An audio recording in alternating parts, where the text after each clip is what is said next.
Hey everyone, welcome again to the Rotten Horror Picture Show, the horror movie podcast where we talk about films off of the Rotten Tomatoes 200 Greatest Horror Movies of All Time list.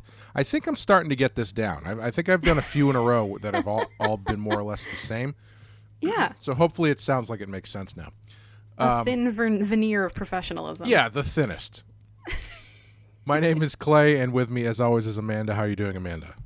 I'm just dandy. How are you? I'm not bad. We are taking a detour into remake slash reboot slash alternate timeline sequel today with number 91 on the list, 2018's Halloween. Spooky. It's number 91 on the list. It has a 79% Rotten Tomatoes score, adjusted score of 95.194. You are a big Halloween fan, are you not? I am. And had you seen this before? I had not. This is one that I stayed away from it because I was terrified it was going to ruin something I loved. I see. So you're not a Halloween fan in that you just devour everything that has the Halloween name on it. You just really like the original. Yes, I'm a purist. Have you seen any of the sequels? I think you and I and some friends watched 3. Right, yes. Yes. I think that was last year, yeah. I think so. So I think 3, and I think I've seen some of the, oh God, maybe one of the really late sequels, like partially on TV or something. I don't really remember. Well, it doesn't matter because this doesn't have anything to do with any of those. So, which was great. Yes. I saw this in the theater last year or 2 years ago now when it came out. I was given when I heard who was making this, I was a little bit hesitant. And then I watched Vice Principals on HBO, which is one of the best television shows I've seen in the last 10 years and is so funny, but also so extremely dark that I am so unsurprised that you enjoyed that show. Oh, it was so good. Did you not enjoy Vice Principals? Not my favorite. But it's so funny, but it's also so dark. And so when I heard that David Gordon Green and Danny McBride were going to do a Halloween movie, I was just excited for whatever they ended up coming out with because it was going to be interesting. At the very least, and I think that's they succeeded in that front. But yeah, so we'll play the trailer real quick, and then we'll get into talking about it. We're here to investigate a patient that killed 3 innocent teenagers on a Halloween in 1978. He was shot by his own psychiatrist and taken into custody that night, and has spent the last 40 years in captivity. Hello, Michael. I have something you might like to see.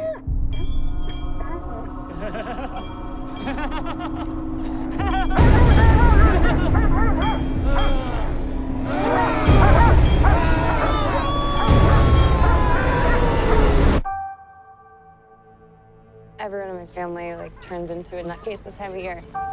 Yeah, I mean, your grandmother is Laurie Strode. She was almost murdered. Wasn't it her brother who murdered all those babysitters? No, it was not her brother. That's something that people made up. Do you know that I pray every night that he would escape? What the hell did you do that for? So I can kill him.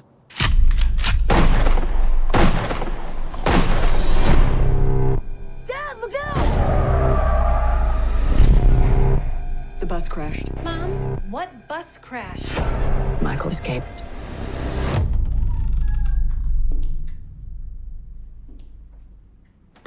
Excuse me, somebody's in here. Hello?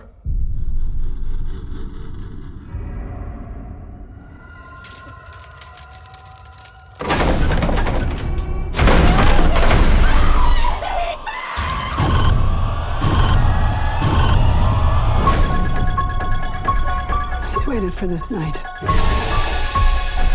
He's waited for me. I've waited for him. Get out of the room! Get inside!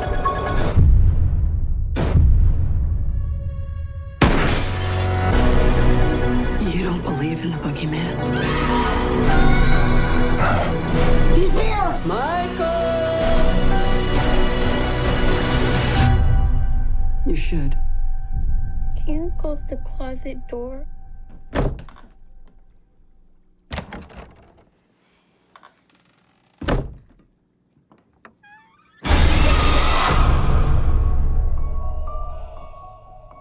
All right, Halloween. Technically Halloween 2018, just to try to be less confusing.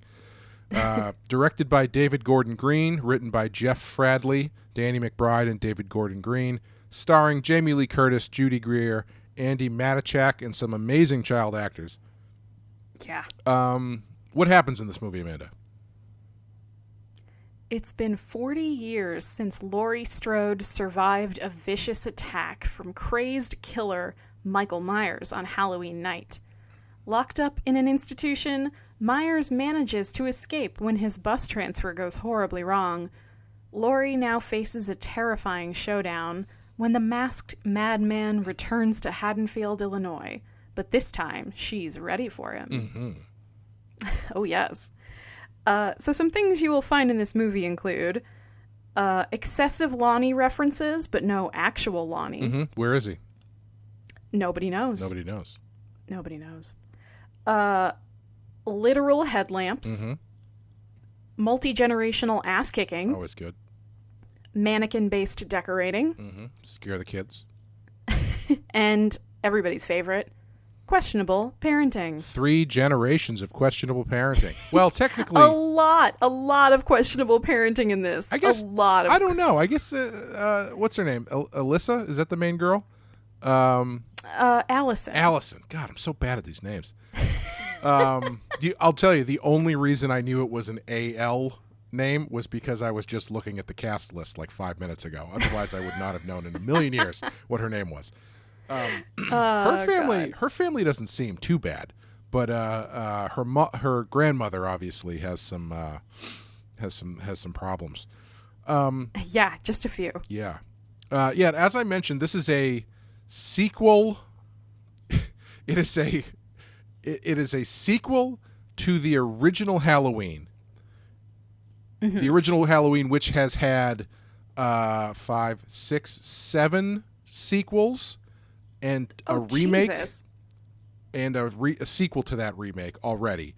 This movie is ignoring everything but the original. So gone is Michael Myers and Laurie Strode being brother and sister. Gone is any reference to the secret order of the naked fawn or whatever the hell it's called in episode 6 or whatever. Oh God. Gone is the fact that Laurie Strode was a school teacher at a private school for a while in Halloween H2O. Gone is Busta Rhymes. Gone is the Rob Zombie remix. I think that's maybe the one that I saw a part of on TV a long time ago. Was the one with Busta Rhymes in it. I was just like, fuck this. I can't do this. Yes. Gone is the Rob Zombie remake and its sequel. Just the first one and this one, which isn't really that helpful because now they're both named Halloween. So it gets a little confusing. But we have definitely entered an interesting era where sequels, remakes, and reboots are so prevalent that you can do something like this and have it be totally accepted and not weird at all, which I'm totally fine with. I think, as far as I'm not a huge continuity person. So if it's a good movie, I'm happy to watch it. I don't care what it's a sequel of and what it isn't a sequel of. How do you feel about this trend?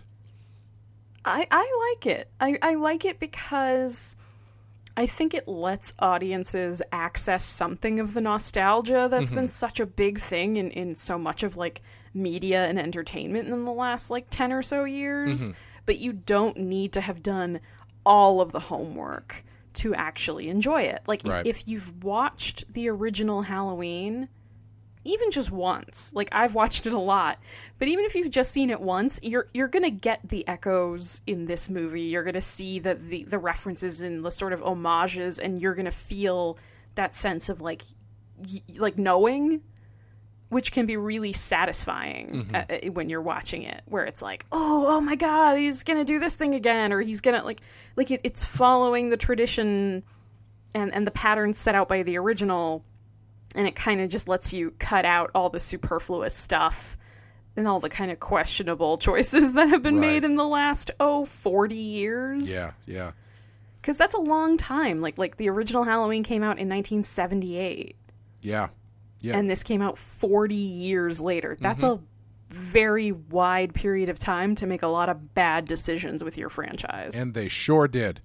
They sure did. I think on the list of horror movie franchises, Halloween has always been, of the big four or big three, it's always been my least favorite because I feel like it was the least consistent, and I never really liked Michael Myers. I didn't think he was very interesting.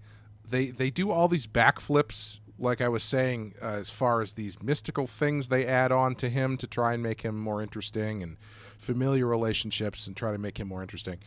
And the thing that they do in this movie that actually makes me care about Michael Myers and kind of reassess my feelings of the character is they realize that the thing about him that works is if he has absolutely zero motivation other than the fact that he just likes killing people. Yep. And the genius of this movie, which I think last episode I said there was one thing they didn't do in this movie which really would have put it over the top for me, and I'll talk about that in a little bit. But the thing that they do really smartly in this is they, if however convoluted a little bit, they managed to figure out how to get Michael Myers and Laurie Strode together without Laurie Strode being the thing that he's after. Like, the only reason that they come into contact at all in this movie is because evil Dr. Loomis drives him to Laurie's house. And she just happens to be there. Oh. That's a really good point. I hadn't really put that together. Yeah, and they take this character of Laurie Strode, who was so affected by the horror that she witnessed at the hands of Michael Myers 40 years ago, and they turn her into this survivalist who's basically just preparing for the day that she gets to take Michael Myers down. And it's strange that that's the thing that she's about, but her crossing paths with him is completely, like, a little bit more than coincidental. Yeah, like it's designed by a character, but not like a Deus Ex Machina style. Yeah, like, I agree. I think it works. Yeah. And the thing that I wish they had done, just to jump right to it, is go for it. And I think this probably would have given the end of the movie a much different tone. But you have Laurie being so obsessed with Michael Myers and trapping him and killing him in this house. She has lived every day of her life thinking about him and thinking about the danger of him and the possibility of taking him down. Whereas, as you learn through this movie, he could not give two shits about who's in front of him. He's just going to kill whoever happens to be there. What I wish they had done is I wish that when they trapped him in the basement, and especially because there's a running theme about the doctor wanting to hear him speak and have him say something because he never says anything. He never has. Yeah. I really wanted, when they had him trapped in the basement at the end, when Laurie was looking down at him, I really wished he had said, "Who are you?" Because in that moment, everything she had been driving towards would have been absolutely shattered, because he doesn't even know who she is. He's just a killing machine, and she just happens to be in the way. There was no magical thing that brought them together. There's no reason that he's going after her. The fact that he attacked her 40 years ago was just because she was there, and the fact that he attacked her 40 years later is just because she was there. But all right, so here's my rebuttal. Mm-hmm. If that's the reason that you find this, I hesitate to call it a relationship given your parameters, but I'm going to anyway. If that's the reason you find that relationship interesting and compelling, I actually think it's better that he doesn't speak to her. Yeah. because he's never spoken to anybody. So by saying his only words to her, it's marking her as special somehow. True. I guess my feeling is that it's by having him say something like that to her, it kind of is. It feels like more of an endpoint for her journey, because she spent so much time thinking about this guy that the fact that he's like, I don't even know who you are, is sort of like just a pulling the rug out from under her kind of moment. But I do understand what you're saying. Yeah. Yeah. And I also, I don't know. So I don't know how much I believe that Michael Myers ends up back at Laurie's house purely out of coincidence and that there's no recognition there whatsoever. Mm-hmm. Because he's killed a bunch of people, but it's not like he's killed like dozens or hundreds of people. He's killed his sister. Mm-hmm. And then he's killed how many people does he kill in the original movie? Maybe 4 or 5? 4 or 5. They think they say in this movie he killed 5, yeah. And she is ultimately the one who does stop him. Sure. So even if he's not like sitting incarcerated and like dwelling on her, I still think there'd be like it is a known fact that like serial killers in different ways relive their crimes. Mm-hmm. So I feel like there'd at least be some piece of him that, maybe he wouldn't put together that this older woman in front of him is Laurie, but I feel like it maybe wouldn't be just totally devoid of any, like... Well... I don't know. I think I am more inclined... I also formed that opinion after I saw it the first time, which was before they mentioned that they were going to do another one. So I thought if this was going to be the end of the story, that would be a nice way to go. But yeah. I do like the idea that he doesn't realize... He eventually does realize who she is in that moment at the end. Like, there is that moment of recognition, which you could bring into some extent probably in the next two, where maybe he actually is going after her now. But yeah, I never got the sense that he was specifically going after her until, really at all. Because the way that they show him killing people is fairly just who happens to be in front of him. And they have that great scene that one shot scene where he just goes house to house and kills 2 people just for the hell of doing it, I guess. Yeah, that not to change subjects, but that scene where the camera is like outside of the living room window and the woman's inside on the phone, and you see him walk by, you can see his shadow on the side of the house next door through her windows, and then as she's chatting, he very quietly just comes in behind her like through the back door and kills her. That was so well done. Yeah. They I think what the biggest success of this movie, kind of like as I said at the beginning, is they really recalibrate Michael Myers into something that I find interesting and scary, because there's nothing scary about whatever they did to him later in this movie series. It's yeah. But I think he is scary in the first one. Sure. Yes. Yeah. I think they sort of direct him back into that, not that exact mold, but like more similar to how he was in the original. Oh, definitely. Yeah. And I think they realize that's the way you have to go with him, because it's kind of like when we were talking about, I forget which, was probably Wes Craven's New Nightmare, where we were talking a little bit about Freddy versus Jason, and how every time they tried to do that movie, whoever wrote a new draft of it just kept driving further and further off the road. Yeah. And it wasn't until they pulled back onto the road and were like, okay, let's just remember what makes these things work and do that. And they did that, and it worked great. Yeah. I think with this movie, that's what makes it work so well, at least from the standpoint of Michael Myers, is that they do realize, going back to that first one, he is this unknowable shape, as he's referred to in the credits, and by I love that. by name in the movie by Jamie Lee Curtis calls him the shape. Yeah. He's this unknowable boogeyman that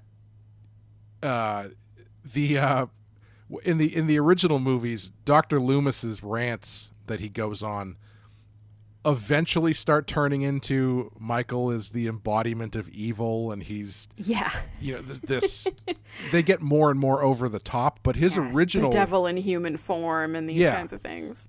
His original rant about Michael Myers, from what I remember, is more that he is just this unknowable being who just has violence inside him, and I find that much more scary and interesting as a movie villain. I agree, and I think something that's always been compelling to me about Michael Myers is that you never fully know. I mean, and I'm talking strictly about the original Halloween and this movie. Mm-hmm. It's never clearly defined if he's just a man or if there is something more about him. Right. Like it's never spelled out for you. You're never told. There are a couple things that kind of hint at the fact that like he's not just human, but there's nothing overt enough that it's like, aha, obviously he's a demon or he's, the embodiment of all that's evil in humankind. Like, it's not obvious. You don't know. Like, for all intents and purposes, he's just some guy. Right. And I think something that this movie does that's really interesting is you never quite see his face, mm-hmm. but you do see it sort of obliquely, mm-hmm. like through sort of blurred reflections or just like ever so slightly off camera or just turned away, so all you see is kind of the line of his jaw on one side. Like, you see enough to know that what you're looking at is a human man, mm-hmm. but you never see a full face. The only time he fully faces the camera is when he's wearing the mask. Right. Yeah, they lean a lot on his messed up eye too. You get a lot of flashes of his messed up eye very quickly. That's true. But I was kind of struck by that a little bit at the beginning, where it's still weird for me to think of Michael Myers as like a 61-year-old man. Like that they but I have, love it. I think it's great. Yeah, I think it works. It's just such a strange, it's a weird concept for me personally to try to have to get past, because these characters tend to be so, I mean, he's literally faceless, so they tend to be sort of timeless as well. Like, Halloween H2O, you don't think about, oh, now he's like 45 or something. You know what I mean? Yeah. Yeah, no, but I think it's... So I don't want to get too into talking about the original Halloween, mm-hmm. because I'm sure it's on our list. Oh, yeah. So I can save all of my fun trivia on that one for that episode. But just in general terms, something else that I always found compelling about the original that I think this one does a good job of replicating is that feeling of, like... not quite an anonymous evil, but like he is just he's like a 61-year-old dude. He's like somebody's dad's age or somebody's grandfather's age, mm-hmm. and he's still evil. Like, he's still a mass murdering psycho. Like, age has not softened him. Like, his nature is his nature, and just because he's older now and maybe looks less frightening if you were to see him without the mask, doesn't mean he's less capable of harm. Right. And I think there's something really interesting about that, where it's like, he could just be the harmless old man who lives across the street, but he's not. Yeah. And I like that tension, that without the mask, he might be kind of weird looking, but he would just be a guy, but that doesn't change his nature. Right. Which I just think makes like an interesting villain, where there's not a lot of makeup, there's not a lot of like physical trait. It's not like Freddy Krueger, where he's got a horrible burned face, mm-hmm, mm-hmm. and his fedora and his like weapon hands. Like, he's got the mask, but he doesn't even need all that. He just is what he is. Right. I don't know. Well, what we do know about him is that he is annoyed, as we all are, by intrusive podcasters. I apologize to everybody listening to this. That was like the most fun thing. to watch this and just say to you, like, hey, are we looking into our future? Well, yeah. Like, are we going to get murdered in a gas station restroom? I mean, if that's what happens on the other end of us having like an over $3,000 budget to do this show, then I guess we got it coming. But I found, so long as we stay under that, we'll be fine. Yeah, no problem there. I found the podcaster thing interesting because the first time I saw it, I thought it was kind of cheesy. This time I recognized it a little bit more as them sort of calling out some of these more graphic true crime reporters as fairly opportunistic. Yeah. Because what they use these characters for essentially is to have them give graphic retellings of what happened in the first movie, as though they are doing it for their show. Yes. And I'm fine with it. I think it's a clever way to use those types of characters, but I do think it dates the movie. I was just going to say that. Yeah, in a way that the original Halloween is kind of like Carrie, as we were saying last week, where it is of the late 70s, but it's not rooted there. Like it's not as dated as you would think it would be, because there is not a lot of contemporary references and stuff. It's a fairly timeless story. Yeah. Yeah, no, I definitely agree. Like, using the sort of podcasters to deliver your exposition in a slightly less ham-handed way, it's sort of an interesting trick, but it definitely feels a little bit like a narrative shortcut.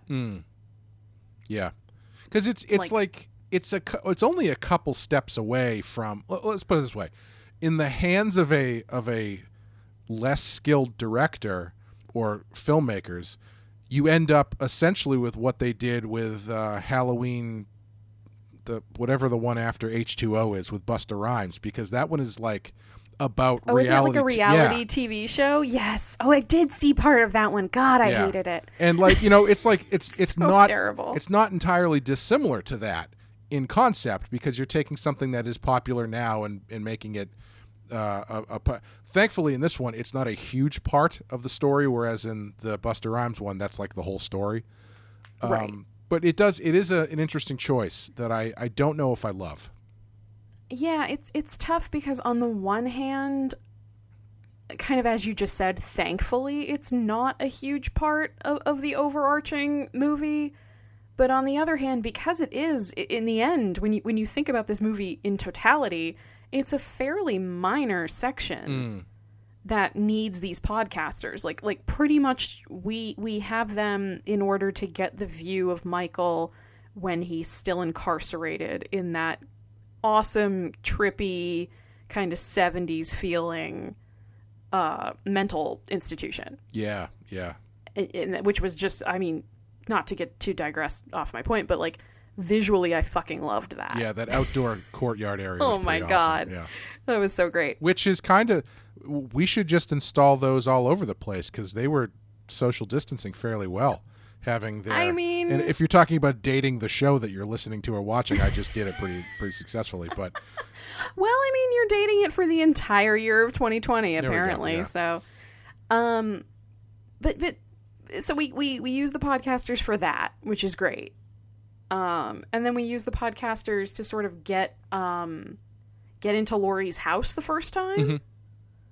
But then they don't really do anything beyond that. Like we don't really need them for anything beyond that. And I feel like there's an easier way to do that without the podcasters, which is you just do that opening scene and you have the doctor going through the hospital and making his rounds, and then he goes outside and he walks up and says, hello, Michael, how are we today? And tries to talk to him, and you get that kind of creepy, maybe he says, we're trying something new today. We're going to try to do some exposure therapy. And then he pulls out the mask. Like, you could do that, essentially that same scene. And then for getting into Laurie's house, you could have the sheriff's deputy, whose name I am blanking on. Oh, yeah. Yeah, he could come to visit her and say, hey, I just wanted to check on you because, I know you know the day is coming where they're transferring him. Yeah. And you could have, like, essentially the same baseline scenes with the characters you already have in that movie without trying to make it feel, like, contemporary and hip and with it, because we're talking about podcasts. Yeah. Especially because after they serve their exposition function, they're just killed off. Like, there's no point to Exactly. Like, if one of them survived and came back somehow and did something important a little bit later on at, like, a pivotal moment in the movie, I would be like, okay, I see why you had them there. I see why you wanted to keep them. They come back and they say the podcast is a hit, and Michael Myers is like, oh, that's great. I'd love to do an interview for your show. And that gets them to stop killing, and they finally get to him. It's your idea is better than the one I was thinking of, which was at the very least, why not just make them regular reporters who are doing an article, like a 40th anniversary article or something, instead of specifically podcasters. No one reads journalism anymore. Well, but I mean, that's or writing a book. They could be writing a book. Sure. Writing a book, doing some sort of We're going to make a film. We're going to do whatever, a documentary. Even it was like, yeah. But I like your idea better, which is you can do the same things essentially with the characters you've already established. And that was one of the things I did want to talk about, because I think we've talked about this a little bit on this show. I get all my shows mixed up at this point. What I have and haven't just brought have up. So many. I know. I'm so popular with forcing my way into people's lives. There's a thing that I finally kind of came up with a name for, which is the narrative cone of vision, which is a cone of vision. It's a drawing perspective term. Basically, it's if you're drawing something in perspective, if you go outside of the cone of vision, your perspective just starts to skew and everything just starts to lose control. So the focus of your drawing is inside the cone of vision. And the narrative cone of vision to me is this idea of establishing how far your environment reaches. So it's like there's a reason why in Friday the 13th movies the cops never show up at the lake. Because once the cops show up at the lake, then that you bringing up a lot more questions like, oh, so Jason exists in the world? How does that impact the world? It usually right. It usually just brings up more questions and widens your circle to the point where it doesn't feel like you are maximizing the environment that you've set up for your story. Right. It doesn't add anything to the story. Right. It just all it adds is more questions. And I was wondering about this movie if the cone of vision, so to speak, is too wide, because there is a lot of peripheral stuff in this that just sort of falls by the wayside, whether it's the podcasters or the excessive Lonnie references. Yeah, Lonnie, sure. The daughter's boyfriend who just disappears halfway through the movie. Lonnie's son, yes. Even the cop stuff. Even the cop stuff, I feel like is really. I know you hate a cop subplot. Well, I know you hate it. The cops are kind of baked into the concept of Halloween, though, because they're there in the first one, and they play a pretty big. Isn't Laurie's dad a cop or something, or one of the girls' dad's a cop in the in the original? I think. Yes. So they're kind of baked into the fabric of Halloween, but I just wonder if.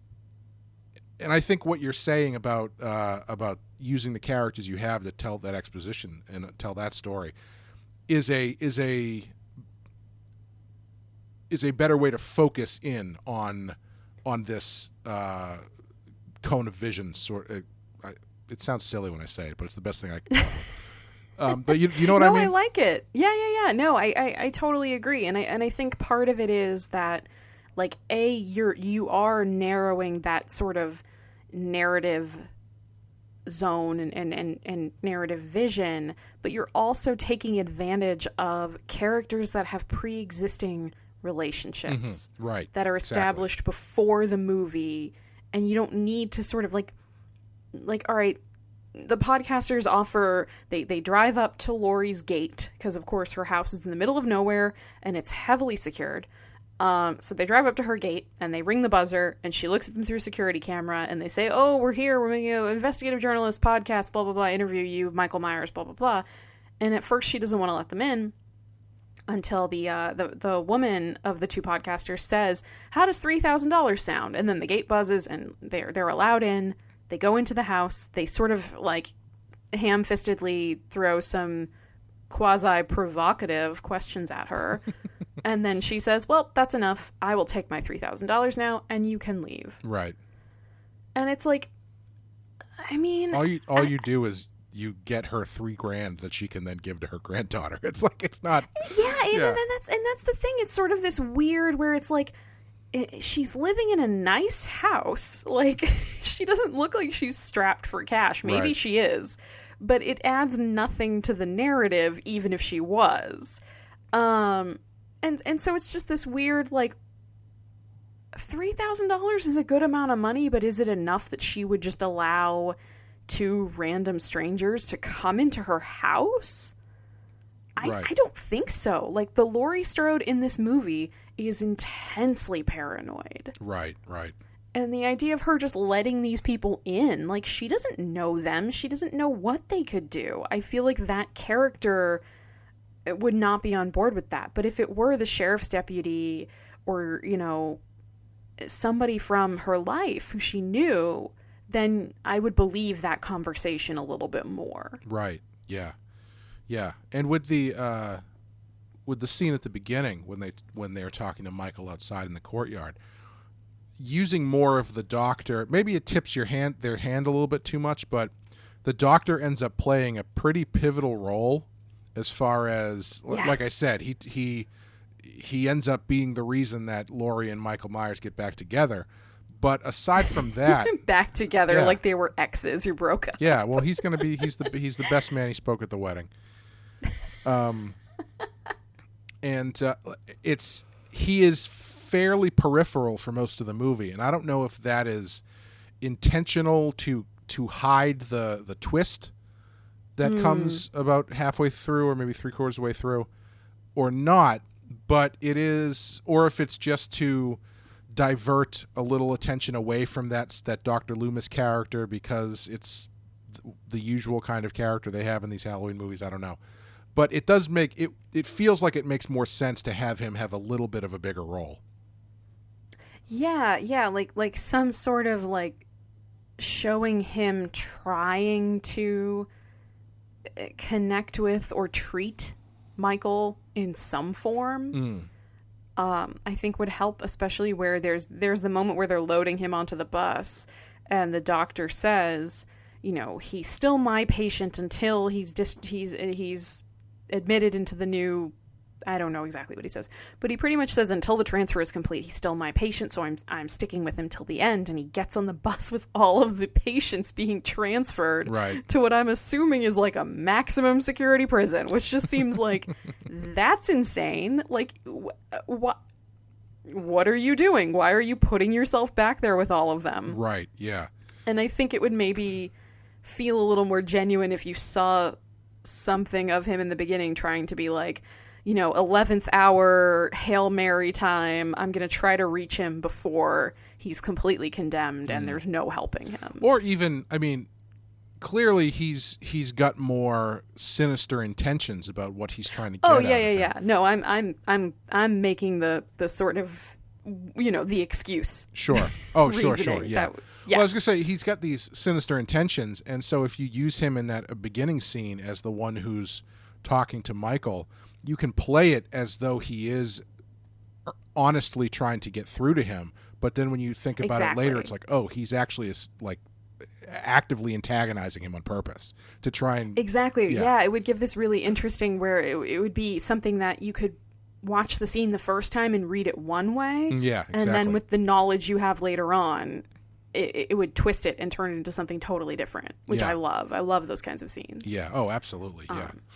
Yeah. So this being my first time watching this movie, I will admit I was genuinely surprised when the doctor, when the twist happened and the doctor kind of revealed that he was also a psychopath and was trying to facilitate this sort of climactic moment between Michael Myers and Laurie.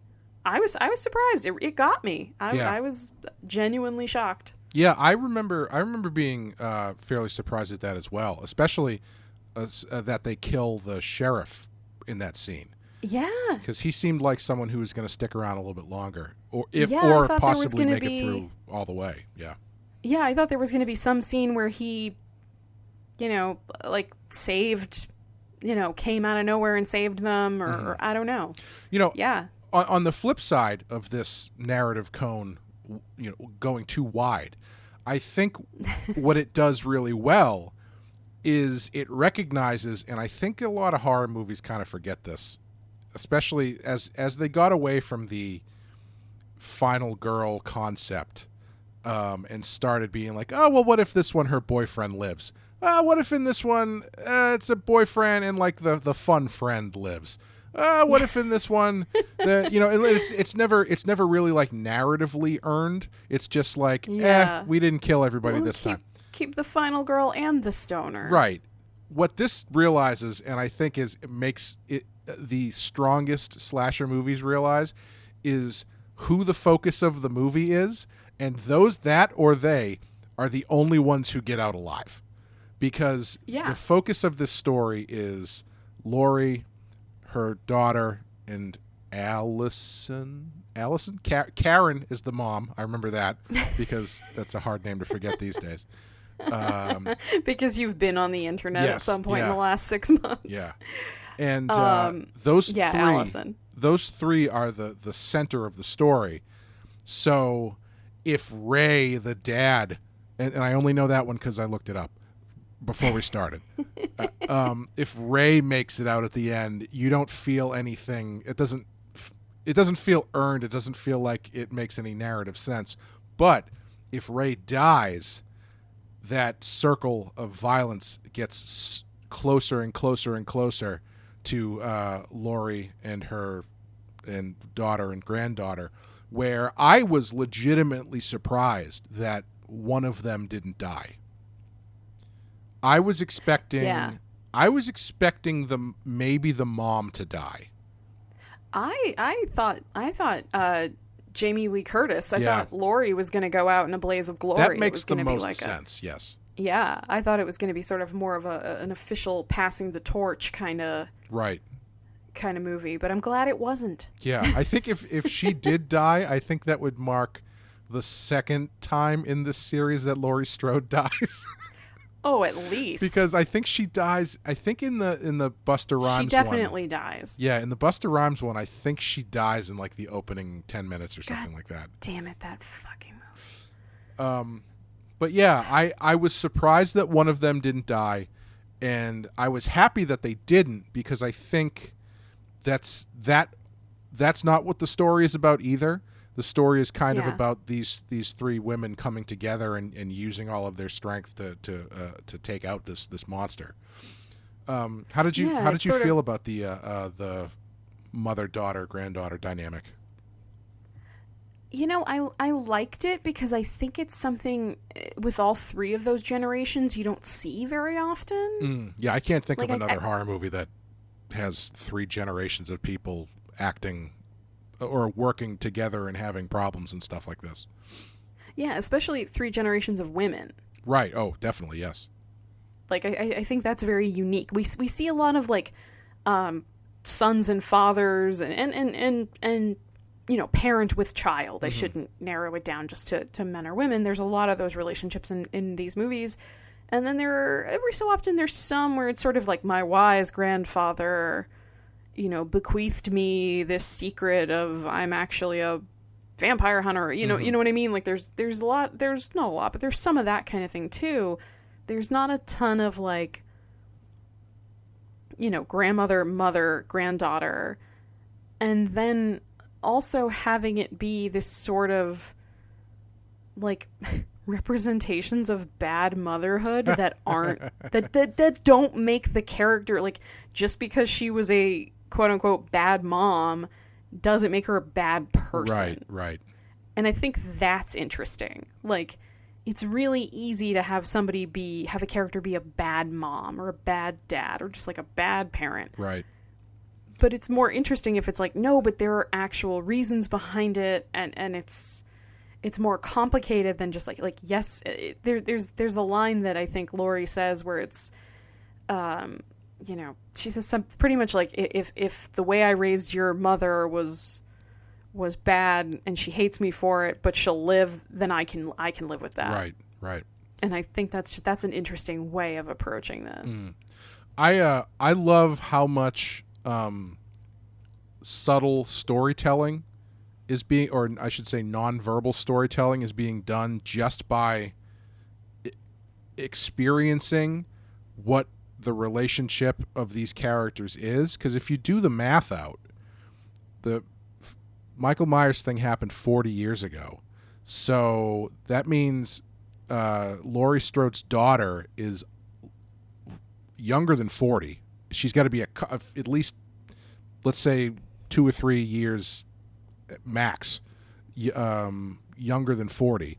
And she's married to a guy who's clearly a lot older than she is. And her daughter is also in high school, so she probably had her daughter really young, or fairly young anyway.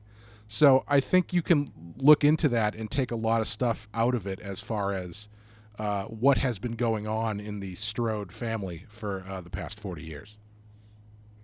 Yeah, and there's also this interesting, it kind of reminds me a little bit of Ginger Snaps, in that the dad is really ineffectual. Mm-hmm. Like, he's sort of a goof. He's kind of a goober. He's, like, bringing up inappropriate things at the dinner with the boyfriend. And the mom is like, stop it.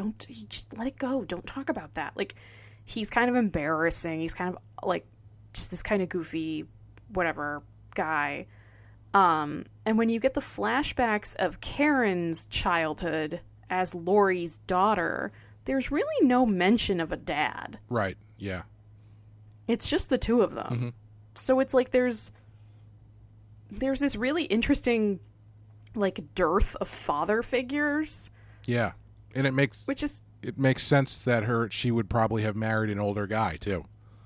Yeah, exactly. Like she's kind of looking for this, like, stability and, like, yeah. But another thing I was going to say is there aren't a lot of father figures and older men in this movie, but, like, the majority of people who die in this movie are men. Yeah. Yes, very much I think so, only yeah. one woman dies. I think Laurie, Jesus. I think Allison's friend dies, and I think she's the only woman. Well, the two people that he kills in the one shot going house to house are both women. Right. But as far as, like, Yep. characters who have speaking roles, yes, they're pretty much all male. Yeah, I think so. Yeah.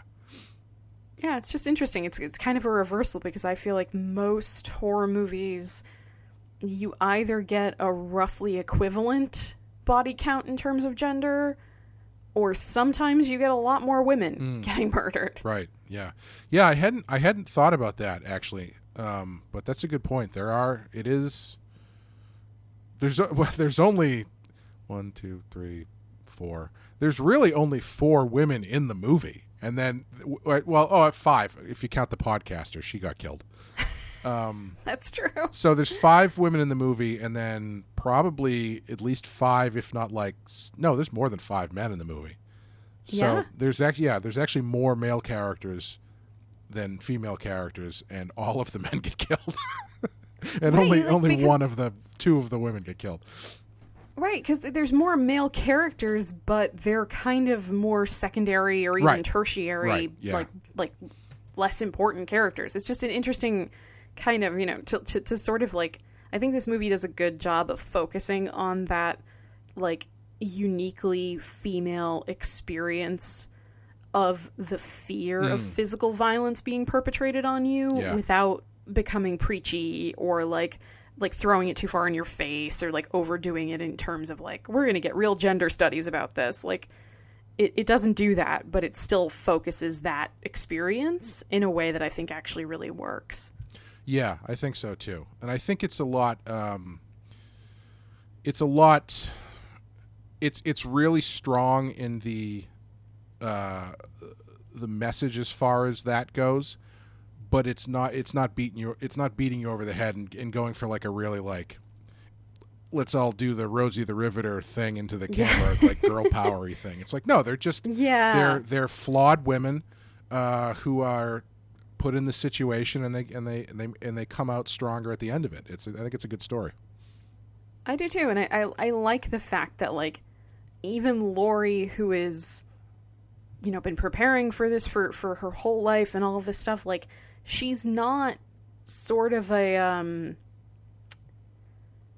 you know, a Linda Hamilton, Sarah Connor style badass. Mm-hmm. Like, she's pretty badass, but she's, like, realistically badass. Right. And she also is deeply flawed. Like, she clearly was a super fucked up mother. She's probably a bit of an alcoholic. Oh, definitely, yeah. From what we get. She's willing to sort of jerk around the podcasters. Like, she's not nice in any form of the word, really. She's also still scared of Michael Myers. Like, she's yeah. not... You know, Linda Hamilton in Terminator, she's scared to an extent, but she is very much like a kick down the door, proactive, I'm going to do a bunch of pull-ups in my cell kind of person. Whereas Jamie Lee Curtis... I'm going to make everyone who watches this a little bit gay. Yeah. But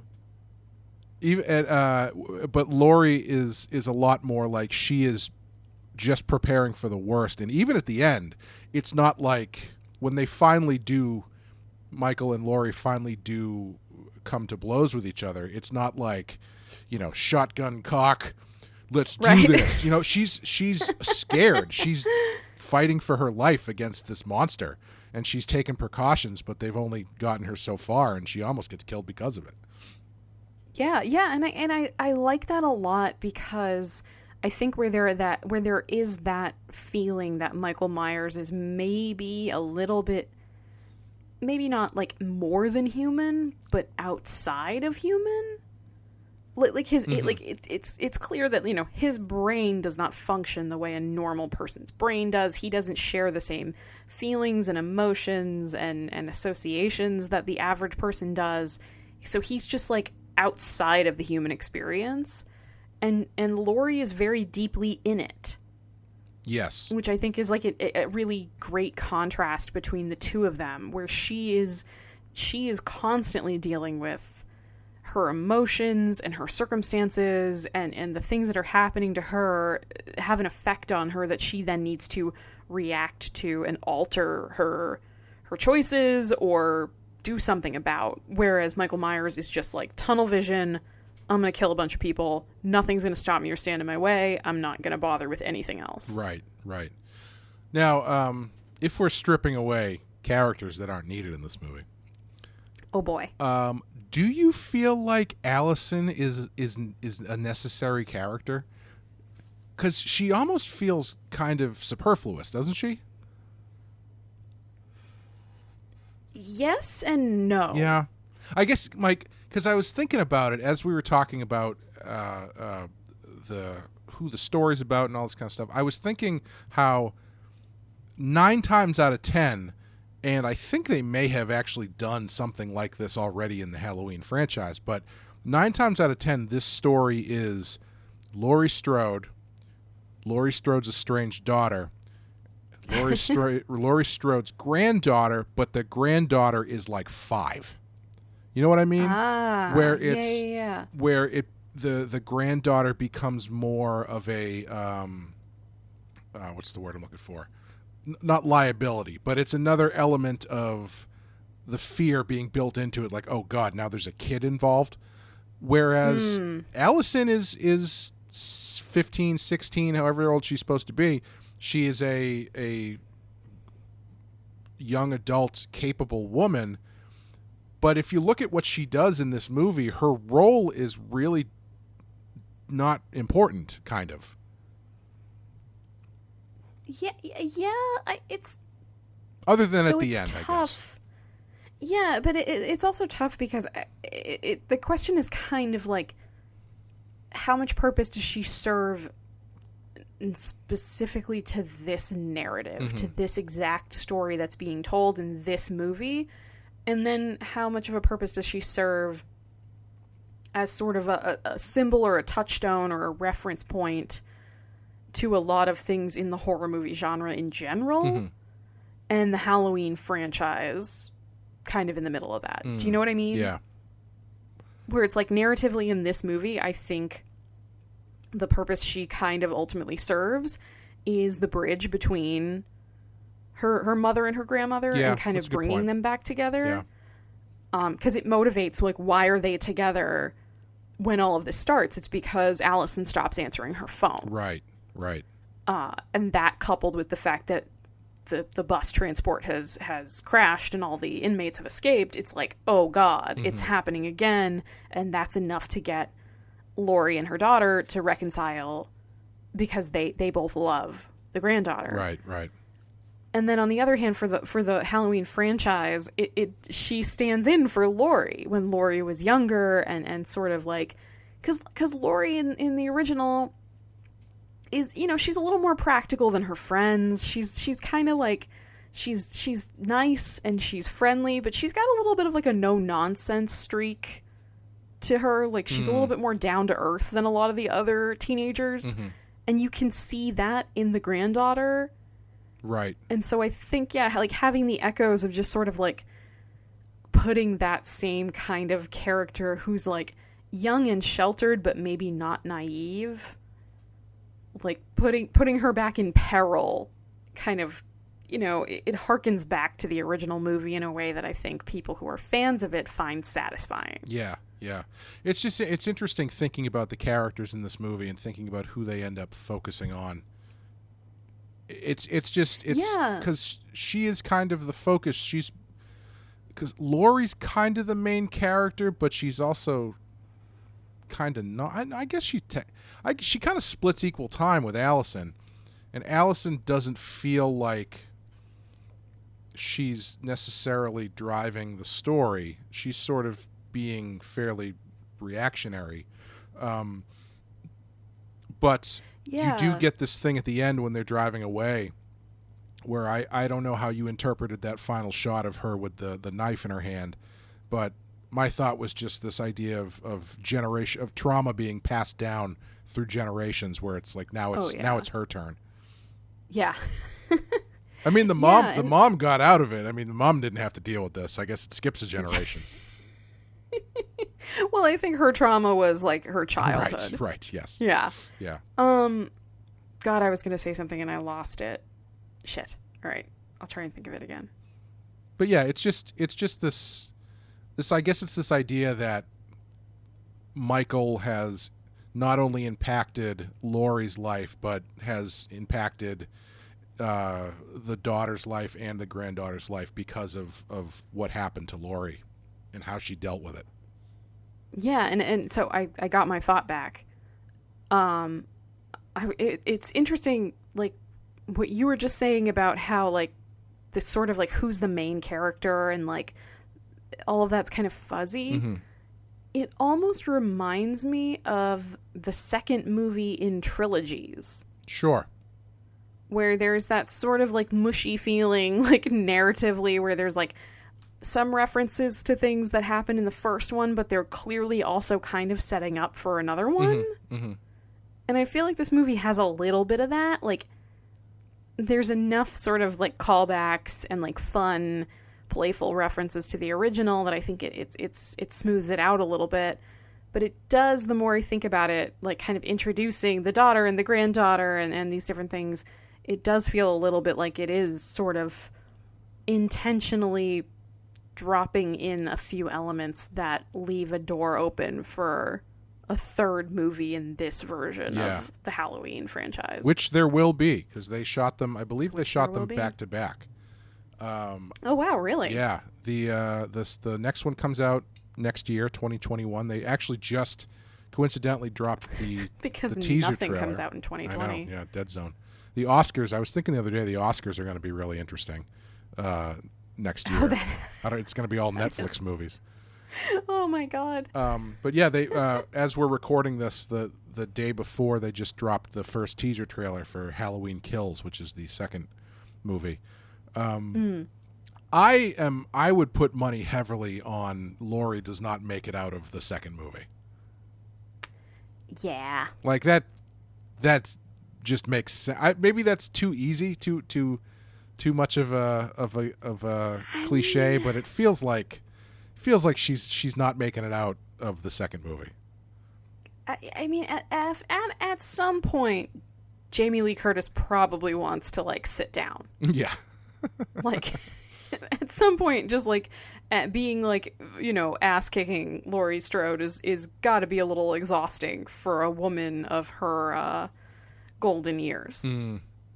So I agree. I don't see her being in a Halloween Kills 2 Electric Boogaloo.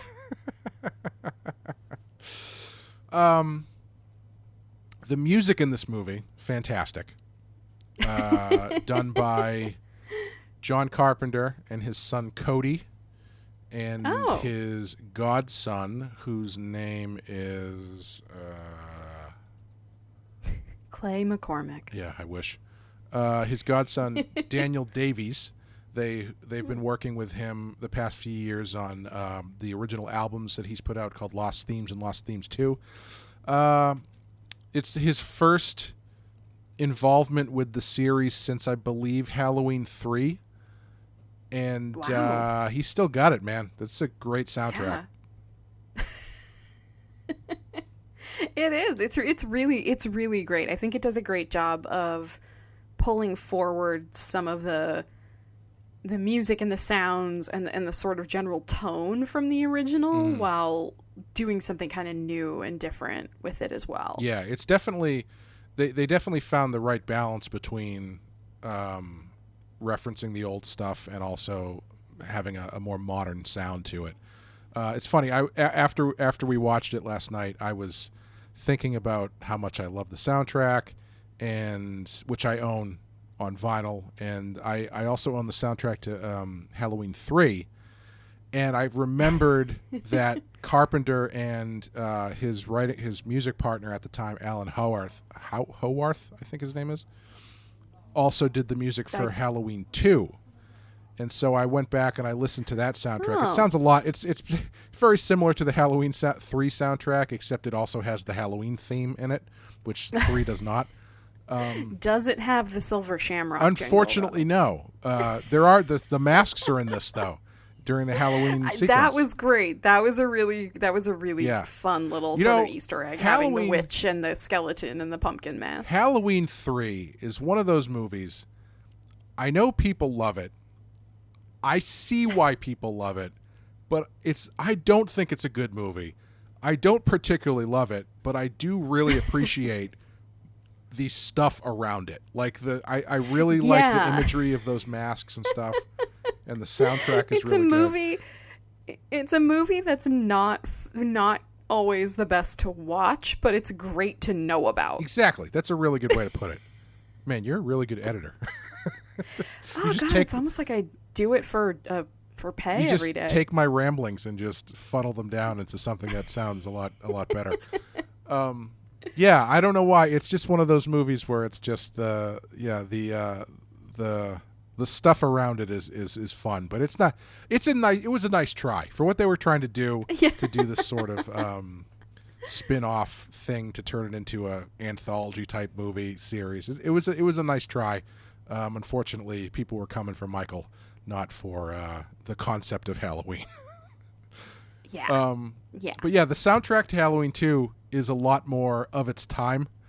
And I think this one managed to also feel kind of timeless in that it's very much the same kind of feeling as the original, but they do bring it to a fairly modern place without it sounding like it's not like they did the stuff they were doing in like the 90s where it would be the Halloween theme, but it's got like this industrial remix to it or some shit like that. You know what I mean? Or the early 90s where it's got a funky beat. Oh yeah. Oh, like Friday the 13th Part 3 when they remixed the theme into that awesome like disco song. Oh my god. I'm so glad that you knew that was what I was thinking of. Oh yeah. Oh god. Yeah, but great soundtrack. I don't know why he's not doing soundtracks for other movies, because if I had the money, I would hire him to do my soundtrack in a heartbeat. I get the vibe that part of it is he very much guards his creative freedom and his artistic freedom. I think he does at this point. I don't think he likes doing things that other people get to have a final say on. Yeah, that's a very good thought. Yes. And who can blame him? Just briefly talk about the mask a little bit, because you mentioned last night that the mask looks great in this, which I agree with. And honestly, the mask is what puts me off from most of these Halloween movies because it almost always looks terrible. It looks good in the first one, but it's I don't know why they couldn't manage to get it right. But every single one of the sequels, it just looks stupider and cheaper. But they managed to nail it in this one. I mean, again, I don't want to go too far into original Halloween territory on this, but there is a whole, kind of real life mythos behind the mask, where this, right? Oh yes, the Shatner mask. Yes, that it's a William Shatner kind of. I don't even remember if it was like an official William Shatner mask or sort of like a rip-off William Shatner mask, where it was at the point where William Shatner had gained a bit of weight, shall we say. So he'd lost a little bit of the bone structure that made him such a hottie in the original Star Trek. So yeah, they just kind of took that and spray painted it white and then put this like crazy hair on it. And it just seems like part of why that worked is that it was fairly simple. Right, yeah. And then later on, different iterations kept trying to, like you were saying before about, they kind of kept trying to, like, they took it off the rails, they wanted to go in a different direction, they sort of gussied it up. And the reason why I think it works in this one is it goes back closer to that original, but it also has sort of like wear and tear and like age marks. Yeah, I actually really like the mask in the first Rob Zombie remake too, for the same reason, because they managed to find a nice like weathered sort of way to do it. And I think the thing with the Michael Myers mask is it is a very exceptionally simple thing, simple design, simple image, but simple is very difficult to do. It's not just because it's simple doesn't mean it's easy to do. Because at least if you're going by like drawing, I know this much. If your style is a very simple style, you have to consider every line you put down that much more before you do it. Because you can't waste any, you only have you're keeping things limited, and so you have to consider what you're doing that much more because you don't have any line to waste or compositional space to waste.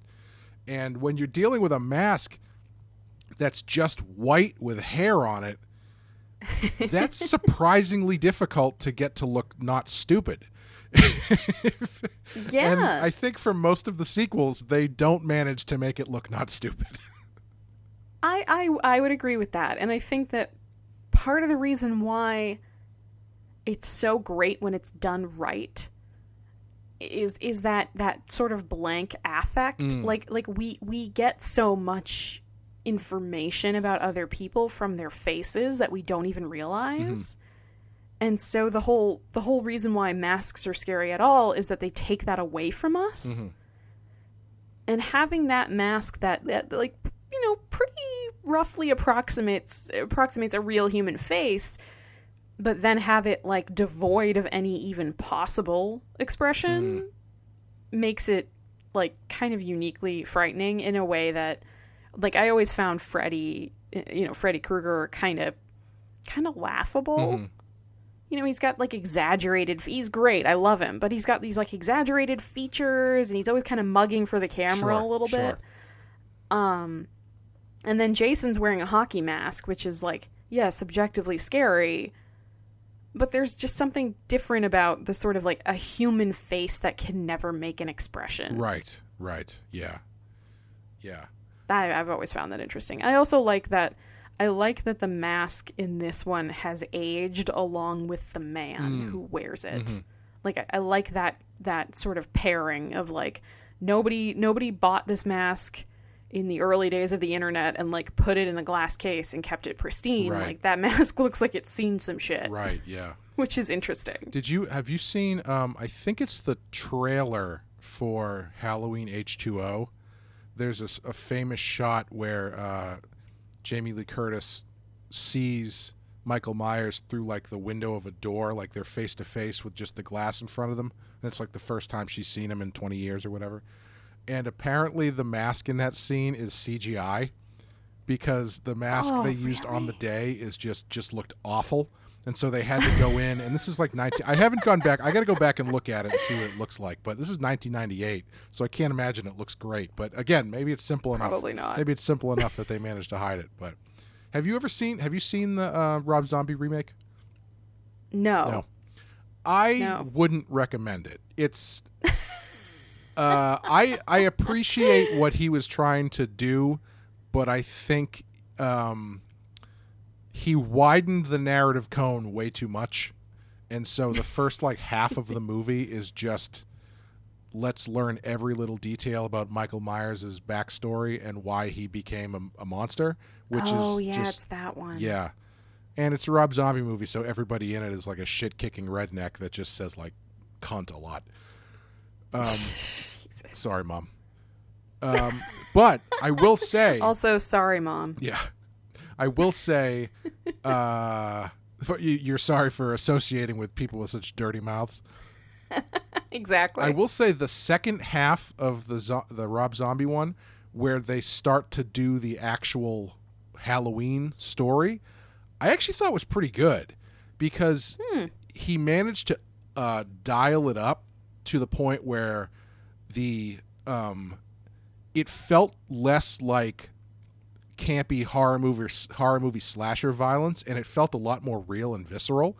So Michael Myers killing people in that one just felt that much scarier because of how visceral it was, which I actually thought was a little bit lacking in this one. Because I was actually going to say that, yeah. Like some of the kills, I couldn't tell. I couldn't tell if it was because I felt like some of them were so predictable, so I was very ready for it, or if they just kind of happened without a lot of like fanfare. Yeah, I was thinking just now. Aside from the podcasters, do we actually see him? We don't really see him kill people that much. It's a lot of off-screen stuff. The goriest thing that he does that we see is when he stomps on the doctor's head. But aside from that, most of the killing happens off-screen or is obscured in some way.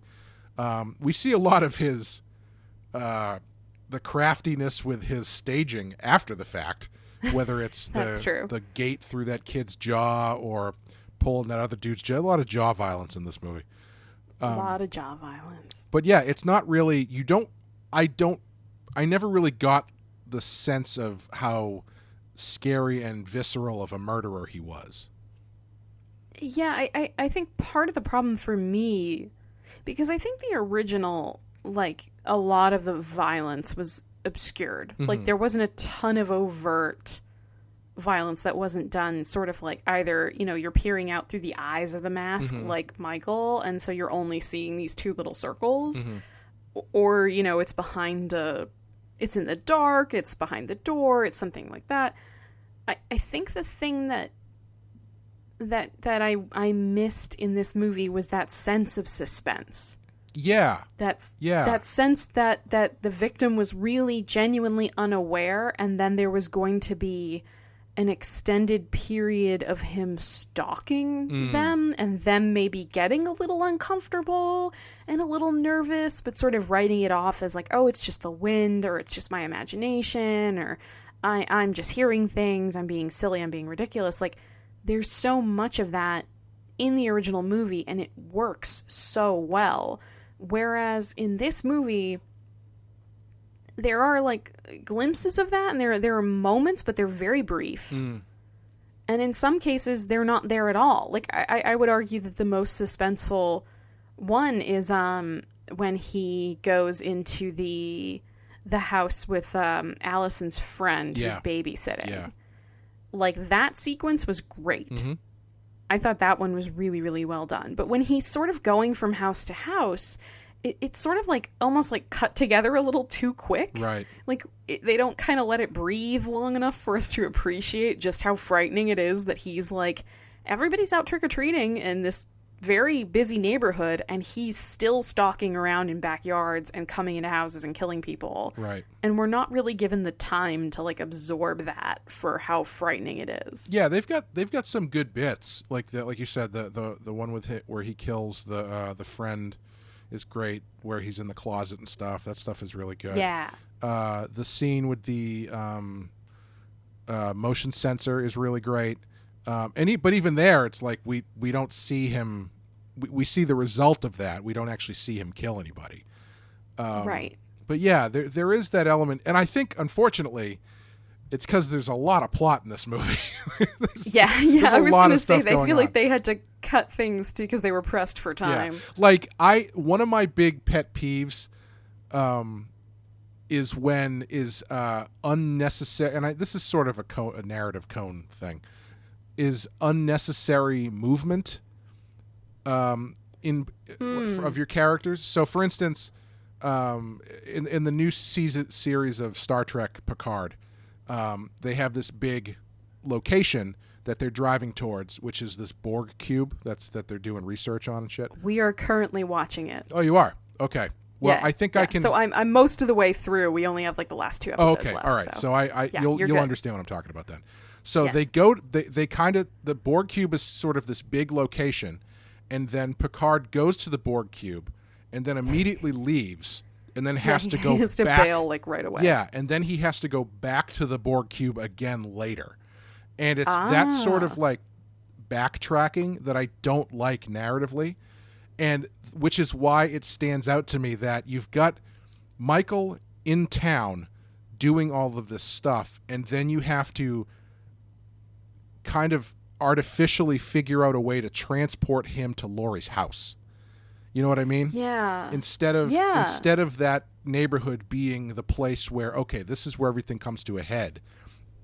You have which would be kind of great if it was like Karen's house and Allison's house instead of Laurie's house, where she didn't have all of her like traps and tools and things pre-set up. Yeah. Like she just like, oh shit, I'm back here in just a normal suburban house having to make do with like a kitchen knife and nothing else. Yeah, because that's another thing that I get annoyed with sometimes too. But because her house is very cool, but I kind of have this thing story-wise where if you start the story with an advanced weapon, part of the story has to be that weapon not working or not being available when you need it to work.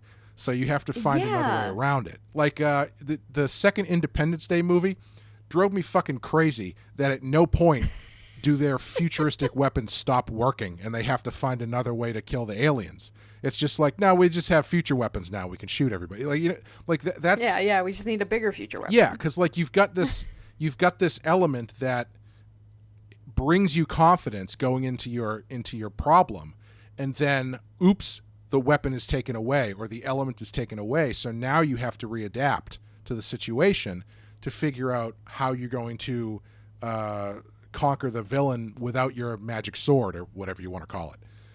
Right. It adds a level of tension back into the narrative where things once seemed like they would be pretty easily explained or steady. It sort of destabilizes the characters and it destabilizes you as the audience member at the same time, because you've also been counting on like, oh, okay, she's going to go back to the house and she's going to get him in her booby-trapped murder house and she's going to kick his ass. Right. And then if that kind of thing doesn't happen or it's taken away, then you also, like, at the same time as the character's feeling this way, you think, oh shit, she's not going to get to use all her booby traps. What is she going to do? Right. Yeah, exactly. Yeah. And that never really happens. Like, even because it's kind of a coin flip, because you want to see the cool house do the thing that the house is going to do, but it kind of never really goes poorly for them. Like it kind of works the way they intended it to work. And Michael never really kind of gets a leg up on the murder house there. So the murderer murder house. Yeah, that's just nitpicky stuff. My own Yeah. story hang up stuff. I think overall this movie is really good. I think it is easily the best sequel of all of the Halloween sequels. Oh yeah. And I mean, maybe that's easy for me to say because I don't like any of the other ones. But I was gonna say, I mean, it's kind of like, I will try to say it in a nicer way. I feel like this movie exceeded by far a very low bar. And who can argue with praise like that? So just quickly, because we've gone very long. Oh no. How do you feel about the placement? This is number 90. This is ranked as the 90th greatest horror film of all time. Too high, too low? I think it should be over 100. I think so too. Yeah. If we're going by our established bar, which is The Shining, I think it should definitely be lower on the list than The Shining, or closer to 200. Yeah, this comes in above The Shining, like in terms of like closer to number 1.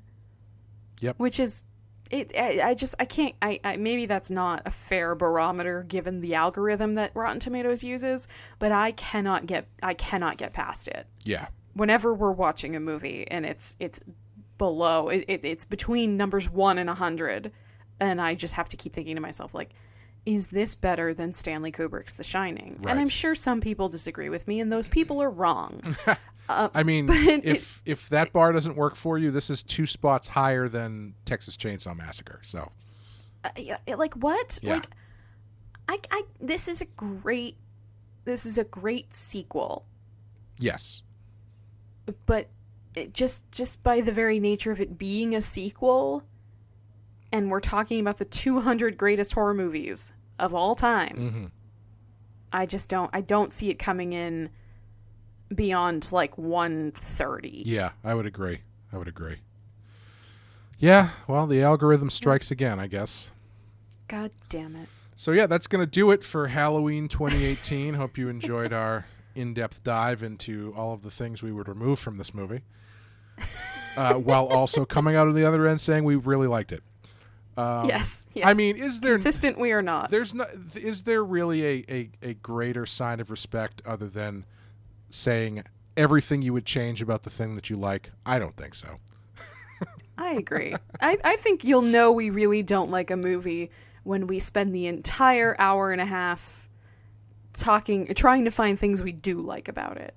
Yeah. You know, that's something to consider as well, because we've done 17 movies, and we have yet to hit one where we both don't like it. That's a good point. So, I mean, I guess if the list is the 200 greatest, you're kind of going into that assuming they're all going to be pretty good. But tune in next time for I Am the Pretty Thing That Lives in the House. Oh boy, yeah. Yeah, okay. I might be asleep for that show, but I'm gonna. What are we doing next time? Well, I'm gonna hit the randomizer, beep, boop, boop, beep, boop, boop, boop, boop, boop, boop, and we will be doing number 185, Candyman, which I'm excited because I've only seen that movie once, and it was a very long time ago. So I'm happy to have an excuse to rewatch it. I am excited to watch it because I feel like I tried to watch it with a couple friends when I was very young, and they got very upset, and we shut it off. Upset because they don't like black people? Jesus Clay. I mean, upset because they were like 11-year-old girls, and I was like, sure. Let's watch this movie. I mean, I don't know what kind of people you were hanging around with then, but all right, let's not get political. Yeah, so that'll be fun. And thank you for joining us. If you like the show, if you want to give us a rating or review on iTunes, that would be great. And if you got any questions or anything, you can find me on Twitter. I'm at DeadMeatComic. And Amanda, thank you for joining us. Thank you for having me, Clay. Anytime. We will see you next time. Bye, everybody.